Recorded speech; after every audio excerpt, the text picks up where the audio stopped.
నెల్లూరు జిల్లా కందుకూరు పోలీసులపై కందుకూరు టీడీపీ మాజీ ఎమ్మెల్యే దివి శివరాం మండిపడ్డారు. సోమవారం ఆయన తన కార్యాలయంలో ఏర్పాటు చేసిన విలేకరుల సమావేశంలో ఆయన మాట్లాడుతూ కందుకూరులో ట్రాఫిక్ సమస్య ఎక్కువగా ఉందని, దానిని అరికట్టాల్సిన మున్సిపల్ పోలీస్ అధికారులు విఫలమవుతున్నారని అన్నారు. ట్రాఫిక్ ఎక్కువగా ఉన్న చోట పోలీసులు ఉన్నా పట్టించుకోకుండా వారి పార్టీకి వారు సైలెంట్ గా ఉంటున్నారని విమర్శించారు. పోలీసులు తమ బాధ్యతను సక్రమంగా చేయకుండా ఎమ్మెల్యేపై వేయడం సరికాదన్నారు. మున్సిపల్ పోలీస్ అధికారులు తమ కర్తవ్యాలను సక్రమంగా చేయాలని అన్నారు. ఇప్పుడు ప్రభుత్వం కొన్ని విషయాలు అంటే ట్రాఫిక్ ఇష్యూ కూడా కందుకోరు. నేను అనుకున్న ఒకటే ప్రశ్న, నాకు అర్థం కాని విషయం ఏంటి, వన్ వే పెట్టారు, అక్కడే పోలీస్ ఆయన ఉంటాడు కూర్చొని, పోయేవాళ్ళు పోతానే ఉంటాయి ఎదురు, ఆపలేరా? ఆయన ఎందుకు అక్కడ కూర్చోండి?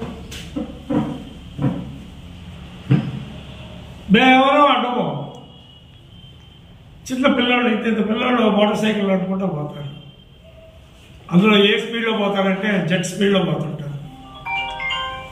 మరి ఎందువల్ల ఆపలేరు వీళ్ళు? లేకపోతే గంజాయి తాగుతున్నాడు చెప్పి కేసులు, అడ్డమైన కేసులు, జాగ్రత్త మీ మీద గంజాయి కేసు ఉంది, ఒళ్ళు దగ్గర పెట్టుకుని ఉండేది మాత్రం ఫోన్ చేస్తారు. గంజాయి తాగినాడు అంటే వాడు పట్టుకోవాలా, అరెస్ట్ చేయాలా, కోర్టుకు పెట్టాలా, జైల్లో వేయాలా? అసలు దానికి ఎలాంటి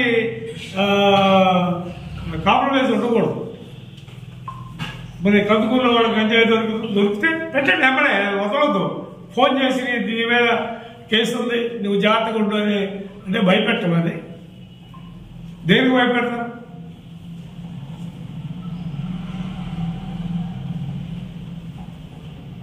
నేను చెప్పాను ఒకసారి డిఎస్పీ గారికి ఎవరికి చెప్పాను, చిన్నపిల్లలు మోటార్ సైకిల్ నడుపుతా ఉంటే వాడి కాళ్ళు కూడా ఆడవకింద నుంచోబెట్టు పెట్టి వాడిని ఏం చెప్పి అక్కడ ముందు బండి అక్కడ ఆపేస్తే వాళ్ళ ఫాదర్ తీసుకురామని చెప్పి అక్కడ మీద కేసు పెట్టాను. చేయాలా? నువ్వు ఎన్ని రూల్స్ పెట్టినా, ఎన్ని వన్వేలు పెట్టుకున్నా కూడా లాభం ఏంటి? ఇప్పుడు పోస్ట్ ఆఫీస్ సెంటర్లో ఆయన అక్కడ కూర్చొని ఉంటాడు, ఆయన కళ్ళు ఎదురుగానే ఇంకా మాట్లాడితే ఒకసారి కాళ్ళు ఇలా పెట్టుంటే కింద నుంచి వెళ్తూ ఉంటాయి మోటార్ సైకిల్స్, ఆపలేదా? ఆయన కళ్ళు ఎదురుగా మనం అక్కడి నుంచి జగన్నాథ గుడి సైడ్ పోయే రోడ్డు ఉంది, ఇటు ఒక మోటార్ సైకిల్ బండి కొట్టు, దానికి ఒక మోటార్ సైకిల్, మళ్ళీ ఇంకో మోటార్ సైకిల్, అటుపక్క బండి, దాని పక్క క్లియర్ చేయలేదు. అది ముందు ఇనీషియల్గా అంటారు ఏదా నువ్వు చేస్తున్నావు, కానీ 2 రోజులు 3 రోజులు చేస్తే 4వ రోజు ఎవరు రాడు. ఎన్ని రోజులు చేయలేదు వీడు? దానికి ఎమ్మెల్యే గారి పనిచేయాలి, వచ్చి అక్కడ కూర్చోవాలా, లేకపోతే మంత్రి గారు వచ్చి ఉండాలా, లేదా చంద్రబాబు గారు వచ్చి కూర్చోవాలా, లేదా అందరికన్నా పవన్ కళ్యాణ్ గారు వచ్చి కూర్చోవాలి? ఏంటి ఇప్పుడు ఆఫీసులు అనేవాళ్ళు ఇంకా సిస్టమ్ని మర్చిపోయారు. గత 5 ఏళ్ళు సిస్టము, ఇప్పుడు కూడా అదే పని చేస్తూ ఉంటుంది. చెయ్యండి, మీకు ఎవరైనా అడ్డం వస్తే అప్పుడు మాట్లాడాలా. పలానా శివరాం వచ్చాడు, లేకపోతే పలానా హరిబాబు వచ్చాడు, లేకపోతే పలానా ఇంకొక ఆయన వచ్చాడు, వాళ్ళు చేస్తారు. Take action. ఇంక 1 టాపిక్ ఎందుకు ఇంకా ఏంటి? మేము సపోర్ట్ చేస్తాం. మున్సిపాలిటీ వాళ్ళు కూడా ఎన్నో కార్యక్రమాలు చెప్పాల్సిన అవసరం.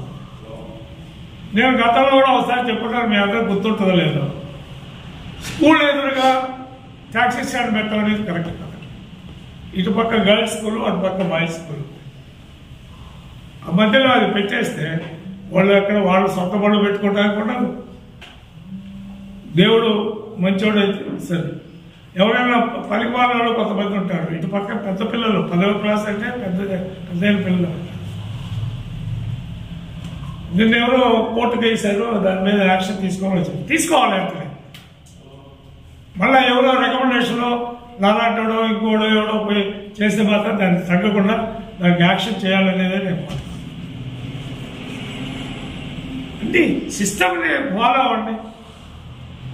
మాకు చెప్పండి, మేమేమైనా పొరపాటు చేస్తే మాకు చెప్పండి. దీనికి కూడా ఎమ్మెల్యేలో లేకపోతే మంత్రిలో రావాలంటే ఎక్కడ కుదురుతుంది? అన్ని తప్పులన్నీ పాపాలు మారేలాగా ఆయన మీద తోస్తే సరిపోతుందా? మన చంద్రబాబు నాయుడు గారు చెప్పారు, బెల్ట్ షాపులు పెడితే నేను ఊరుకోనండి. ఇల్లునే బెల్ట్ షాపులు. నేను స్వయంగా సిఐ గారు కూడా చెప్పాను, చూడండి బాబు గారు ప్రెస్ స్టేట్మెంట్ కూడా ఇచ్చాడు, ఆయన వెరీ సీరియస్ అబౌట్ ఇస్తారు చెప్పాను, మీరు జాగ్రత్త చూడండి, రేపొద్దున మీ మీదకే వస్తుంది, అది ఎస్సీఐ ఎక్సైజ్ మీదకే వస్తుంది. ఫస్ట్ చేయాలి. ఇక ప్రభుత్వం ఎందుకు, చంద్రబాబు గారి మాట ఎందుకు, అక్కడ ఆయన చెప్పింది కూడా చేయకపోతే ఈ ఆఫీసర్లు ఎందుకు? ఊరికి 3 అంట.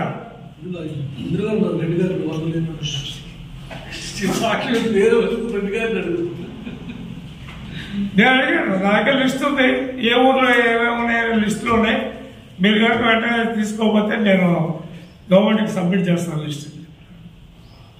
చేయాలి. Let's make a difference. Pawan Kalyan garu ఏమన్నారు, ఇదివరకు మనం ఎప్పుడైతే చూసాం, ఒక ఉప ముఖ్యమంత్రి పోయి కూర్చొని చేయటం అనేది చూడాలి. ఇప్పుడు కూడా మరి ఇవాళ దొరుకుతుంది అది. మీరు ఆయన వచ్చి కూర్చోవాలా, లేకపోతే చంద్రబాబు వచ్చి కూర్చోవాలా ఇక్కడ? సో దయచేసి ఇవన్నీ చేయాలా.